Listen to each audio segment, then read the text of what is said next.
শব্দের চেয়ে দ্রুত গতিতে চলতে সক্ষম এক ক্ষেপণাস্ত্র। পৃথিবীর কোনো আকাশ প্রতিরক্ষা ব্যবস্থাই যার আঘাত হানা ঠেকাতে পারবে না, যেটি একবার বিস্ফোরিত হলে তার প্রভাব চলতে থাকবে ৩ ঘন্টা পর্যন্ত। রাশিয়ার তৈরি এমনই এক বিধ্বংসী ক্ষেপণাস্ত্র দিয়ে পশ্চিমা বিশ্বকে রীতিমতো আতঙ্কে ফেলে দিয়েছেন ভ্লাদিমির পুতিন। ইউক্রেনের দিনিপ্রো শহরে বৃহস্পতিবার হামলা চালায় একটি রুশ বিমান, যাকে প্রত্যক্ষদর্শীরা অস্বাভাবিক হামলা বলে বর্ণনা করেছেন। হামলার কয়েক ঘন্টা পর রুশ প্রেসিডেন্ট ভ্লাদিমির পুতিন টেলিভিশনে দেওয়া ভাষণে জানান, রাশিয়া নতুন ধাঁচের মাঝারি পাল্লার একটি ক্ষেপণাস্ত্র উৎক্ষেপণ করেছে, যার কোড নাম ওরেশনিক। রুশ ভাষায় এর অর্থ হেজেল গাছ।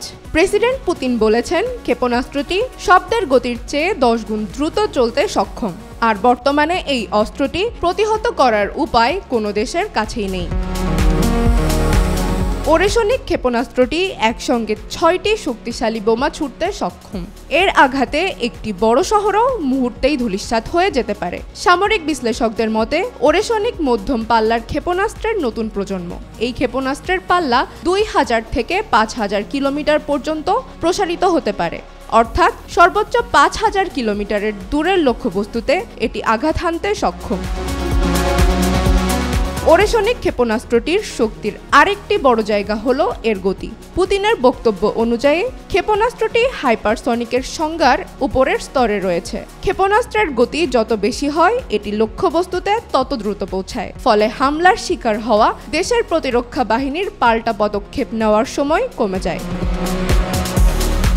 বিশেষজ্ঞদের মতে, এই ক্ষেপণাস্ত্র ইউক্রেনের আকাশ প্রতিরক্ষা ব্যবস্থার জন্য বড় চ্যালেঞ্জ হতে পারে। চলমান সংঘাতে রাশিয়ার স্বল্প পাল্লার ব্যালিস্টিক ক্ষেপণাস্ত্রগুলো ইতোমধ্যেই ইউক্রেনের জন্য বড় হুমকি হয়ে দাঁড়িয়েছে। ফলে রাশিয়ার ক্ষেপণাস্ত্রের বহরে নতুন সংস্করণের এই উন্নত সিস্টেম চিন্তার ভাঁজ ফেলে দিয়েছে পশ্চিমাদের কপালে।